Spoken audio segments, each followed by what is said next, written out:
Welcome to Talk 19 in our series on Mark's Gospel. Today we're looking at Mark 6 verses 45 to 56, where we read the remarkable story of Jesus walking on water. This story, which takes place just after Jesus had fed the 5,000, is a wonderful example of how Jesus continues to challenge and to strengthen the faith of his disciples. In it, we see how the disciples were very slow to learn and to believe, how Jesus deliberately challenges their faith, and how he supernaturally intervenes to bring them safely through the problem they are facing. Jesus was training his disciples to become fishers of men. The most important part was teaching them to understand exactly who he was, the Son of God. He did this by the things he taught and the miracles he performed. But the disciples were slow to learn and to believe. Even after Jesus had risen from the dead, Mark 16 tells us that he rebuked them for their lack of faith and their stubborn refusal to believe those who'd seen him after he'd risen from the dead. They were amazed when they saw the miracles, but again and again they revealed their lack of faith. Remember the storm on the Sea of Galilee, where Jesus asks, "Do you still have no faith?" And in chapter 8, when the disciples had forgotten to bring any bread with them, Jesus asks, "Why are you talking about having no bread? Do you still not see or understand? Are your hearts hardened? Do you have no eyes? Do you have eyes but fail to see, and ears but fail to hear?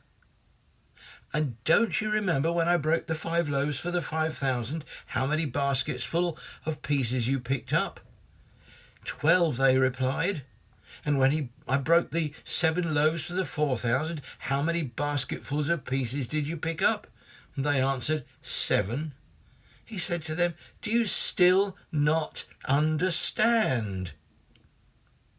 It seems that Jesus was constantly working to bring his disciples to a deeper understanding of who he was and to develop their faith in God's love for them and his ability and willingness to meet their needs.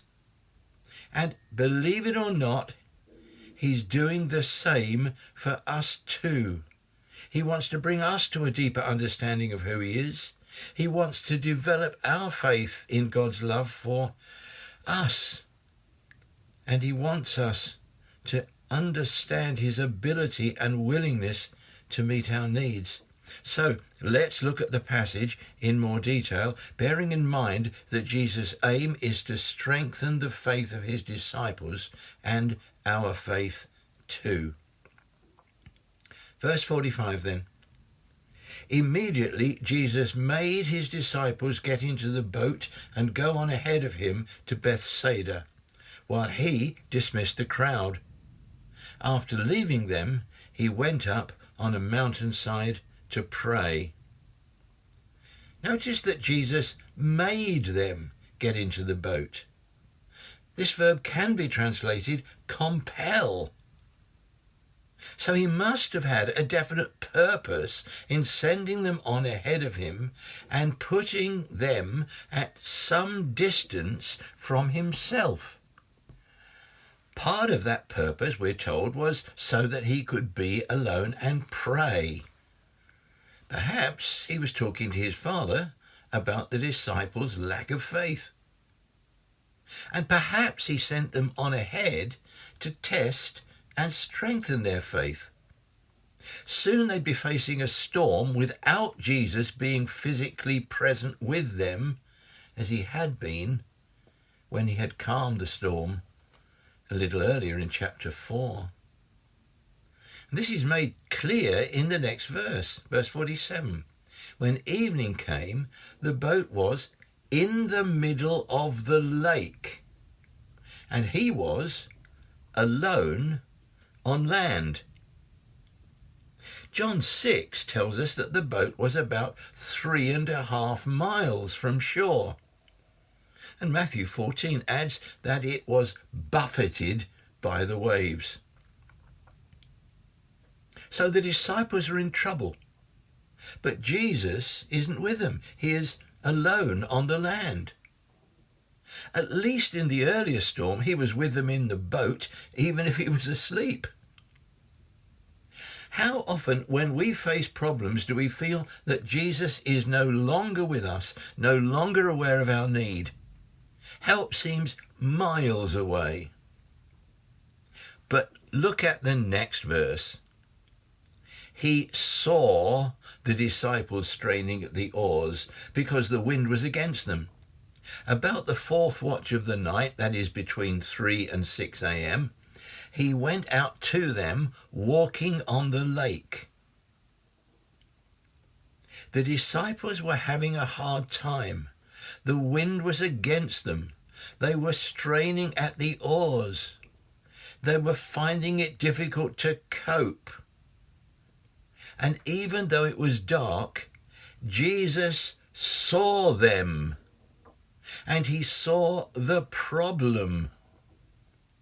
And he sees us too, and our problems, even when our circumstances are so dark that we cannot see him.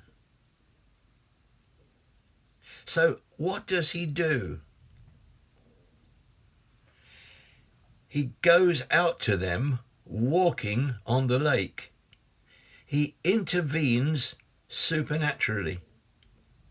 He found a way of getting to them, even though it was humanly, scientifically impossible. He walked on water. If he can do that, surely he can do anything. Surely he can meet your need. Mind you, walking on water wasn't his usual way of getting places. He only worked miracles when there was a real need. And why was he about to pass by them? Or it can be translated, he intended to pass by them. He'd come to help them. So why pass by them? You'd have expected him to go straight to them. Was it to test their faith?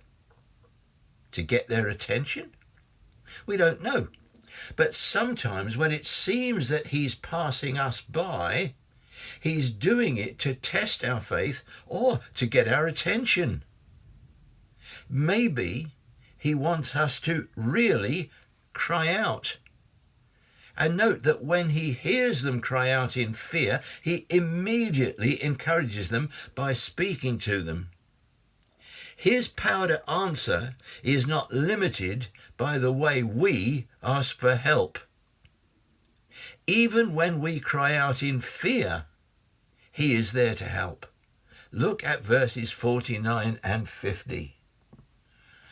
But when they saw him walking on the lake, they thought he was a ghost. They cried out because they all saw him and were terrified. Immediately he spoke to them and said, "Take courage. It is I. Don't be afraid." Why did they think he was a ghost? Because it couldn't possibly be Jesus, could it?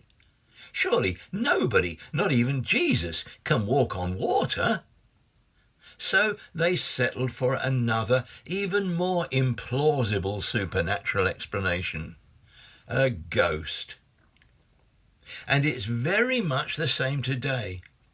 So many prefer other forms of spirituality rather than believing the solid evidence for the gospel and for the bodily resurrection of Jesus. But Jesus says, "Take courage. It is I. Don't be afraid." But how can we take courage when we're being buffeted by the waves? And how can we not be afraid? The key is in those three little words. It is I.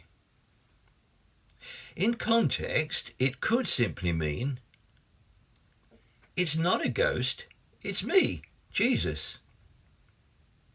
But literally translated, we can understand it to mean far more than that. Jesus actually says, I am. The name by which God revealed himself to Moses, the eternally self-existent one, the one who always has been, who is and always will be. If we wonder how it was that Jesus could walk on water, and how he could give Peter the power to do so, we've only to remember who he was. The I am, with whom all things are possible. But, funnily enough, Mark doesn't mention Peter walking on the water. It's Matthew who tells us about that.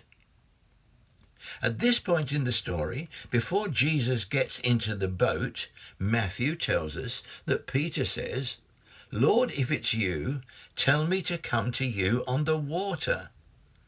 And Jesus says, come. Then Peter gets out of the boat, walks on the water, and comes toward Jesus. But when he sees the wind, he's afraid and begins to sink. So he cries out, Lord, save me! And immediately Jesus reaches out his hand and catches him. You of little faith, Jesus says. Why did you doubt? We won't take time to discuss why Mark doesn't include this amazing miracle. Any attempt to do so would be sheer conjecture anyway. What's important here is that Jesus is giving one of his disciples an opportunity to exercise faith in him. It's also important that Peter actually walked on water, and that he soon wavered after Jesus told him to come. This is so typical of the fluctuating faith of all the disciples throughout the Gospels, which we mentioned at the beginning of this talk. And if we're honest, it's typical of our faith today. But back to the passage in Mark. Verse 51 and 52. Then he climbed into the boat with them, and the wind died down. They were completely amazed, for they'd not understood about the loaves. Their hearts were hardened. Notice that Jesus didn't rebuke the wind this time. It died down as soon as he was in the boat. His very presence was enough to calm both the wind and the anxious hearts of the disciples. But what does Mark mean when he says that they hadn't understood about the loaves and that their hearts were hardened? And how do we reconcile this with Matthew's account, which says that they worshipped him, saying, you are the Son of God? That doesn't sound like hardened hearts. The reference to the loaves, of course, relates to the feeding of the 5,000 earlier in the chapter. It's clear that they were not expecting such a miracle, and even when it happened, they didn't fully understand the full significance of it. Surely miracles like this were pointing to the fact that Jesus was the Son of God, and yet they hardly dared to believe it. They were amazed because they hadn't understood who Jesus was. That's why they were amazed.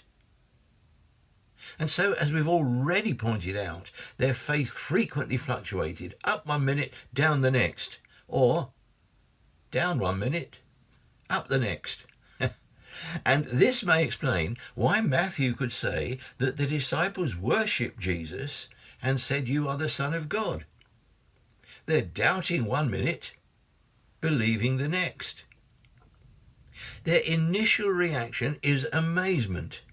They want to believe, but they hardly dare to. But after they witness the miracle of Peter walking on water, their faith rises and they worship Jesus and acknowledge who he is. Do you remember Peter's confession in Matthew 16 when Jesus says, "But who do you say I am?" And Peter replies, "You are the Christ, the Messiah, the Son of the living God." The realization of who Jesus is comes by revelation from heaven, because Jesus says to Peter, "Blessed are you, Simon, for flesh and blood has not revealed this to you, but my Father who is in heaven." Maybe something similar happened to the disciples in that boat. 1 minute hard-hearted and doubting, the next minute believing and worshipping. This process of coming to this understanding was gradual, reaching a climax in a flash of revelation. And it doesn't just happen once.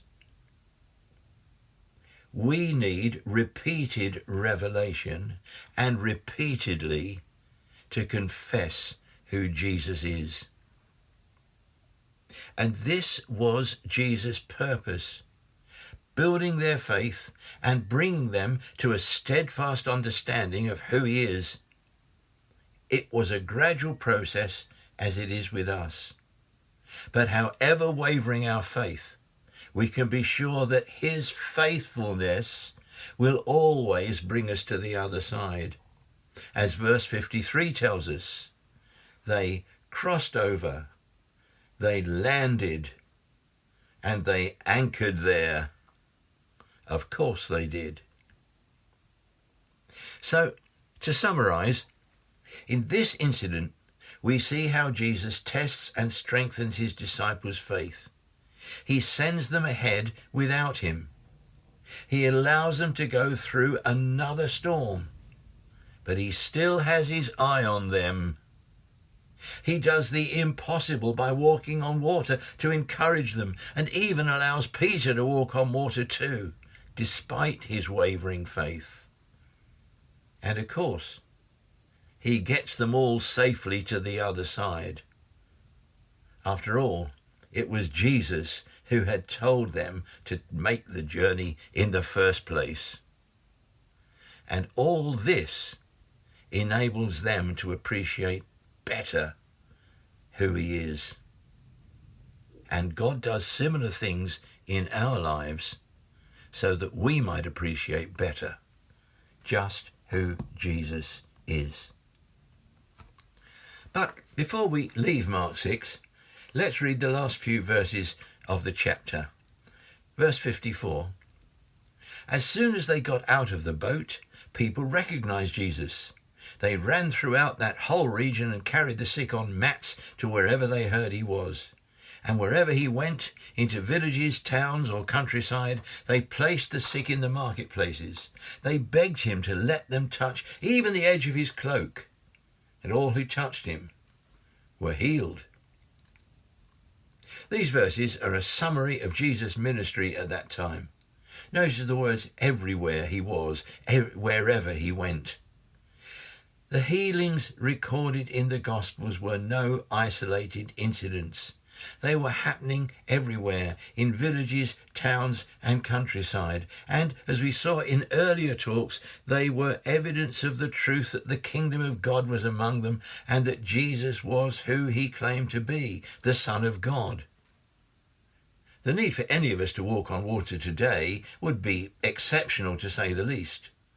But the need for healing is always with us. In this passage that we've just read, 5 facts stand out, and they all begin with R. They recognized Jesus. They ran to him. They requested or begged him to heal them. They reached out and touched him, and they received their healing. Is it always like that today? If we're honest, the answer is no, not always, but sometimes. The extent to which miracles of healing are happening varies from place to place. As we saw in chapter 5, even Jesus' power to work miracles was limited in Nazareth because of their unbelief. And there were times in his ministry when he didn't heal everyone, as we see from John's account of Jesus healing at the pool of Bethesda. The key to his miracles, and indeed to his whole life, was that he only did what he saw the Father do. John 5, verse 19. We cannot tell God what to do, but we can, like Jesus, spend time with God and let him tell us what to do.